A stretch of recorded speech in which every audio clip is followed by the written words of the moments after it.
Hey everybody, and welcome to my N5 series on the SP404 Mark II, where I cover a topic in about 5 minutes.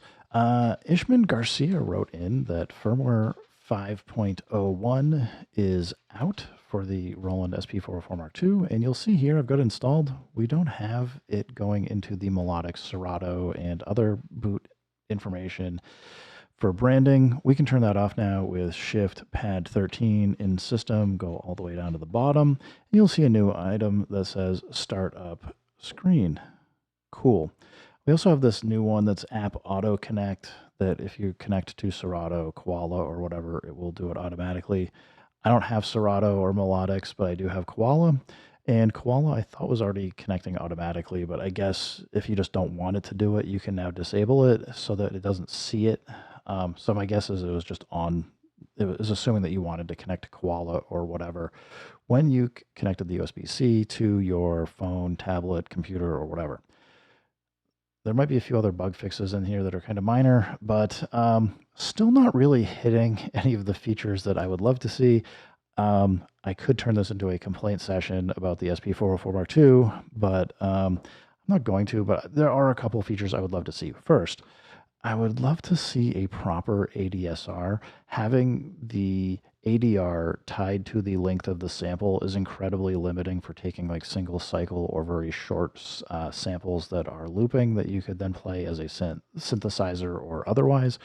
I wish we had a ability to do that in the SP404 Mark II. Like, just give us a mode that allows us to have an ADSR that's properly set up and is tied to time, not to the length of the sample. I would love you guys for doing that at Roland.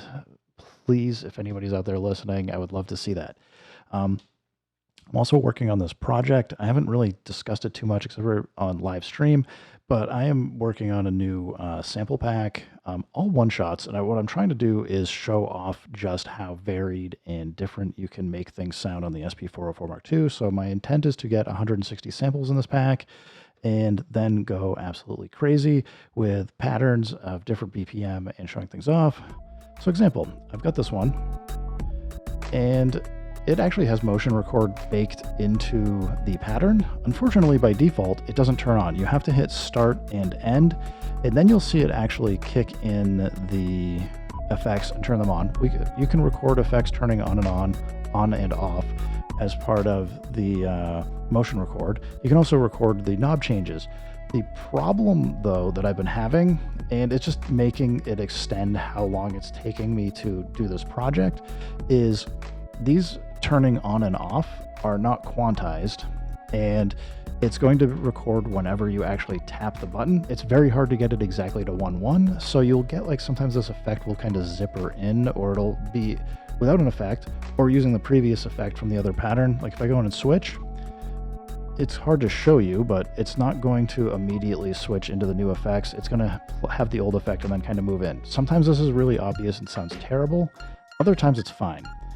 But I wish we had something like the OPXY or the Electron hardware where we had proper parameter locking, where we could actually just say on this step, make this value happen. Another key problem that I'm hitting, and I'm just having to kind of work around it, is when you turn on your effect or record it, it's going to use whatever the system value is or whatever the previous value was from like a previous pattern running or whatever you change the knobs. Generally, this is behavior that you want, but there's no way to quick write while you turn on an effect to say, also save the state of the knobs, and so that we could then use this as a method for being able to record like different effect values in and have them kind of baked into the pattern.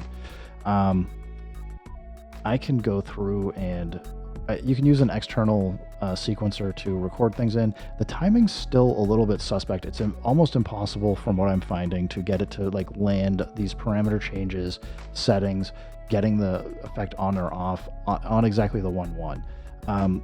So I just wish we had a way to hold like a button combination and say, either write out the effect and all the settings, but on like in TRRec, you know, if we were in like TRRec mode here, just be like, I don't know, maybe hold and subpad or something and just say this, and then write out the effects. I don't know.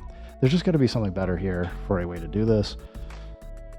I'm still working through the project. It's just taking me a lot longer to get through and get these patterns, because now I have to record the pattern, then I start applying the effects, then to turn them on or off and getting them timed well enough so it sounds like the way I intended, but I still can't get it to be perfect.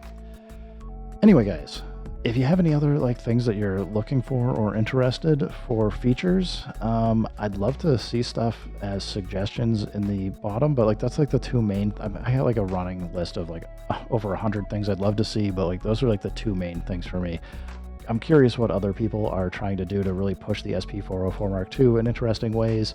If you got anything cool that you are like, I just wish it did this, drop it in the comments. I don't know that I'll be able to respond to everything, but I'm just curious what people are doing out there and what they're looking for. So everybody, thanks for stopping by. Keep making music, keep having fun. Remember, if it sounds good, it is good.